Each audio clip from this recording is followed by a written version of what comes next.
comment vivre avec un mort sur la conscience. Paulette Pérou, avec ce terrible accident, hein, cette petite fille, cette fillette de 7 ans que vous avez tuée accidentellement. Vous avez encore le poids de cette mort sur la conscience. Alors, on est parti à la découverte d'une piste, parmi d'autres, hein, qui est l'hypnose.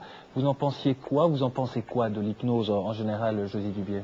Je suis assez, au départ, réticent à toutes les formes de médecine parallèle, etc. Mais ce que j'ai vu m'a véritablement impressionné. Ça, c'est incontestable. Vous avez déjà été chat, dites-moi. Jamais. Ça ne vous fait pas un peu peur? Bah, c'est une expérience, hein. Bonjour docteur, donc c'est madame Paulette Pérou. Oui. En quoi pouvez-vous lui être utile? Qu'est-ce que vous faites en fait? Alors je suis médecin, donc neuropsychiatre, et je traite par l'hypnose clinique, donc l'hypnose thérapeutique. Vous fermez les yeux, très bien, et vous imaginez ce gros ballon de baudruche, laissez-le venir, hein, vous avez vraiment tout le temps pour imaginer ce gros ballon. J'utilise ces techniques hypnotiques modernes, donc on appelle la nouvelle hypnose, qui vise à modifier de manière très naturelle l'état de conscience et qui permet d'avoir accès à des ressources d'auto-guérison. Dans un état hypnotique, je veux dire, le gros avantage, c'est qu'en fait, d'abord on est très concentré sur son problème, enfin, de manière, donc on mobilise toute son énergie pour résoudre le problème. Et puis, il y a une sorte de réharmonisation entre la pensée, les sensations et les émotions, et puis l'action. Vous concentrez sur ce souvenir pénible. Et vous allez mettre cette partie de vous qui pense maintenant les pensées pénibles comme « je suis un assassin, je suis coupable ». Vous allez prononcer ce mot, le répéter dans votre esprit.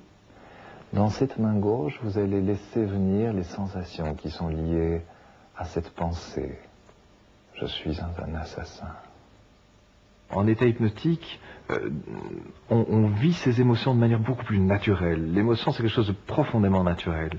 Elle devient pénible lorsqu'on lutte contre elle. Et donc, hors état hypnotique, en général, c'est très souvent ce qu'on fait. On lutte contre une émotion et on en souffre beaucoup plus.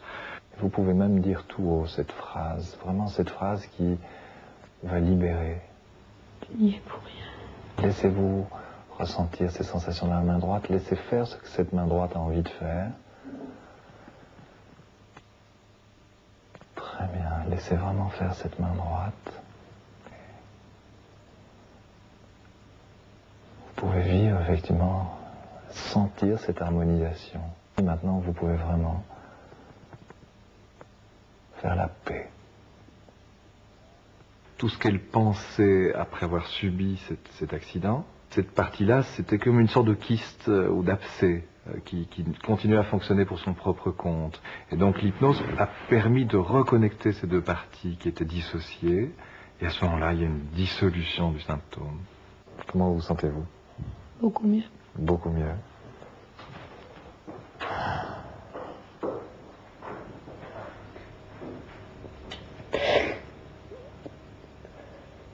Je me sens enfin libre.